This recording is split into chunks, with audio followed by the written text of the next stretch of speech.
이곳은 시리아 국경 근처 요르단에 있는 타워 20이라는 미 군사 시설입니다. 2024년 1월 28일 카미가제 드론이 이곳에 있는 미군 거주 공간과 충돌해 미군 3명이 사망하고 34명이 부상했습니다.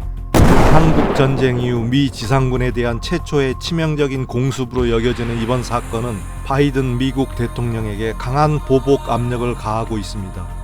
GOTV가 이 사건의 파장을 긴급 분석했습니다.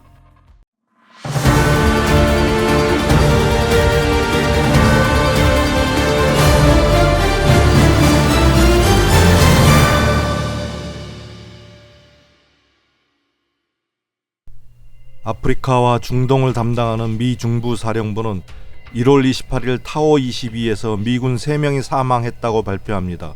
타워 22는 이번 사건이 발생하기 전까지 공개적으로 알려진 것이 거의 없습니다. 이 기지는 요르단과 시리아 국경의 비무장지대 근처에 있는데 이라크 국경에서 불과 9.7km밖에 떨어지지 않은 곳입니다. 이코노미스트 분석 기사에 따르면 미국은 2015년부터 시리아 독재자 바샤르 알아사드에 저항하는 시리아 반군을 지원하고 IS와 싸우는 쿠르드족을 지원하기 위한 장소로 사용된 곳이라고 합니다. 이 기사에 따르면 타워 22에는 최소한의 대공 방어 시설만 있었을 것으로 추정됩니다. 밀리터리 타임즈는 이 기지가 이라크와 시리아 근처 알탐프 기지를 포함해서 시리아에서 작전 중인 미군에게 병참을 제공하는 허브 역할을 해왔다고 말합니다. 이 기지는 2023년 10월 이후 여러 차례 공격을 받았지만 요르단 정부는 요르단 땅에서 공격이 발생했다는 사실을 부인했으며 시리아에 있는 탐프에서 했을 가능성을 제기해왔습니다. 로이드 오스틴 국방장관은 28일 성명을 통해 ISIS 섬멸을 위해 그곳에 병력을 배치하고 있다고 밝히고 있습니다. 바이든 대통령도 타워 21을 공격한 집단이 시리아와 이라크에서 활동하는 이란 지원을 받는 급진적인 무장 세력이라고 단정하고 있고 이란에게 그에 상응하는 대가를 지불하게 하겠다고 말했습니다. We in my church have taken the 21st Psalm. I want to point out that we had a tough day last night in the Middle East. We lost 3 brave souls in an attack on one of our bases. And that's the moment of silence of all 3 of those souls.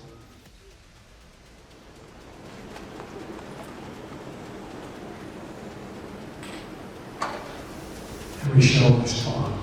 이란의 이슬람 혁명 수비대는 두 나라의 무장 단체들에게 장비, 훈련 등을 지원해 왔으며 이들 중 소수는 소위 이라크 내 이슬람 저항 세력의 산하에서 활동하고 있습니다. 이 세력 중 일부는 공식적으로 이라크 군대에 흡수되어 활동하고 있습니다. 이란의 지원을 받는 무장 세력들은 중동을 가로질러 랜드 브릿지를 형성하고 있습니다. 이는 이란이 저항의 축이라고 부르는 동맹의 연결선입니다. 이들 세력의 활동 목표는 서구에 반대하는 것입니다. 그들은 장비와 인력을 수송할 수 있는 위치를 장악하고 있고 이러한 유리한 거점을 이용해 미국의 이익을 공격하거나 이스라엘 국경을 위협할 수 있습니다. 미국은 하마스 이스라엘 전쟁 와중에 이란이 저항의 축 세력을 이용해서 여러 곳에서 동시다발적으로 분쟁이 일어나도록 조정하고 있다고 믿고 있습니다. 이란의 저항의 축에 속한 그룹은 가자에서 활동하는 하마스와 요르단 서안에서 주로 활동하는 팔레스타인 이슬람 지하드가 있습니다. 이란의 가장 중요한 민병대 동맹은 레바논의 헤즈볼라입니다. 레바논 외 다른 지역에서는 시리아 대통령 바샤르 알 아사드가 이란 편입니다. 그리고 미국이 관리해왔던 이라크에도 이란의 지원을 받는 다양한 무장 세력들이 활동하고 있습니다. 그리고 마지막으로 예멘의 후티 반군도 이란의 지원을 받는 세력입니다.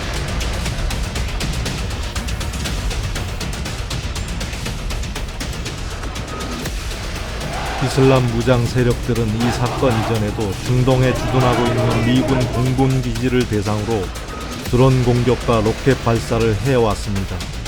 지금 보시는 지도는 중동에 주둔하고 있는 미군 기지들입니다.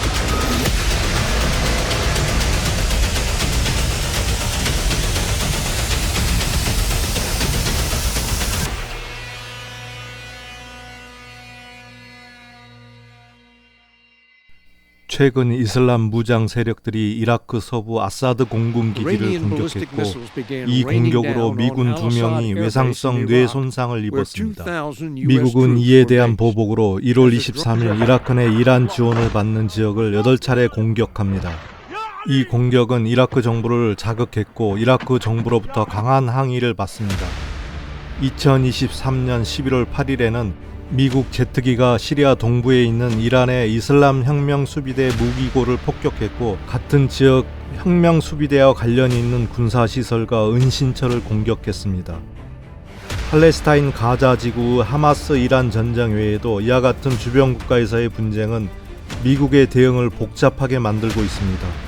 최근 하마스 이스라엘 전쟁에서 하마스를 지지하는 후티 반군이 홍해를 지나는 이스라엘 관련 선박들을 공격하면서 미국, 영국을 중심으로 한 연합군과 후티군이 정면 대결을 하고 있고 전쟁이 확산될 조짐을 보이고 있습니다. 이에 대한 자세한 내용은 홍해 사건이 우리 경제에 미치는 영향 1, 2편을 참조해 주시기 바랍니다.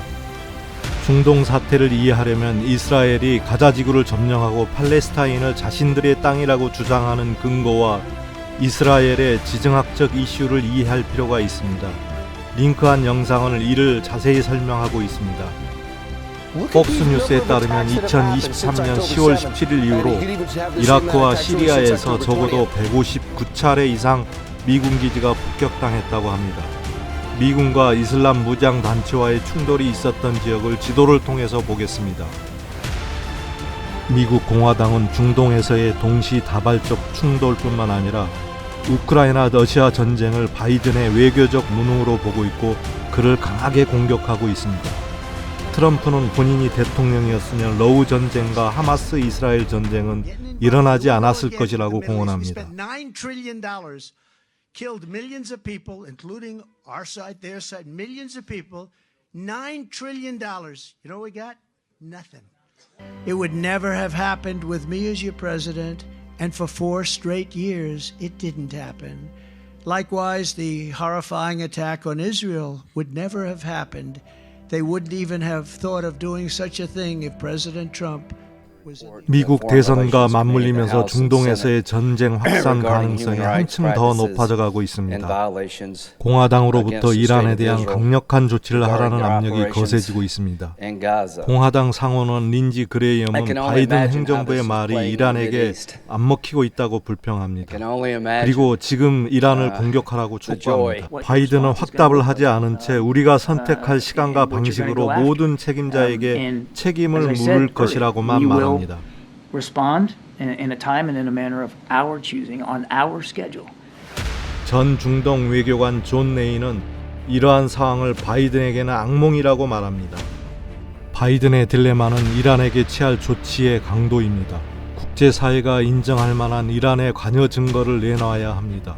2024년 1월 28일자 뉴욕타임즈 기사에 따르면 10월 7일 하마스의 공격과 가자지구 전쟁에서 하마스가 사용한 상당수의 무기가 예상치 못한 출처, 즉 이스라엘군에서 나온 것이라고 결론지었습니다. 헤즈볼라도 이스라엘로부터 무기를 공급받을 수 있다는 개연성을 암시합니다.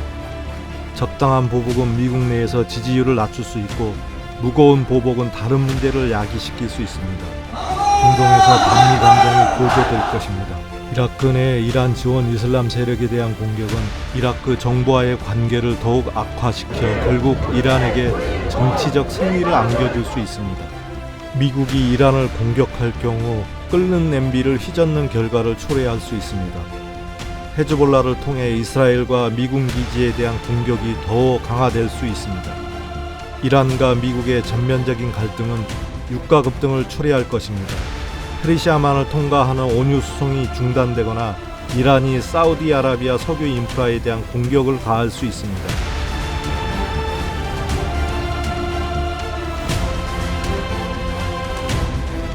브렌트유 가격이 12월 초 73달러에서 1월 26일 84달러로 올랐습니다. 선거를 앞둔 시점에서 원유가의 추가적 상승은 바이든의 표를 갉아먹을 것입니다. 중동에서의 갈등은 단기적으로 유가 상승, 물류비 증가, 수송 지연 등으로 인해 소비자 물가를 상승시킬 수 있고 미국의 금리 인하에 목매고 있는 일본, 한국, 호주 등의 국가들의 고통의 시간은 길게만 느껴질 것입니다. 한편으로 경기 회복도나 소득 감소, 소비 감소로 이어져 장기 불황의 늪으로 빠질 수 있습니다. 기나긴 저성장 고물가 터널이 우리를 기다리고 있을지도 모릅니다. 지금까지 타워 22의 폭격이 세계 경제의 미래에 어떤 영향을 미칠지에 대해서 알아보았습니다. 지오스토리는 지정학적 이슈와 경제를 지도로 엮어 컨텐츠를 제작해 나갈 예정입니다. 기대해 주시고 구독, 좋아요, 공유해 주십시오.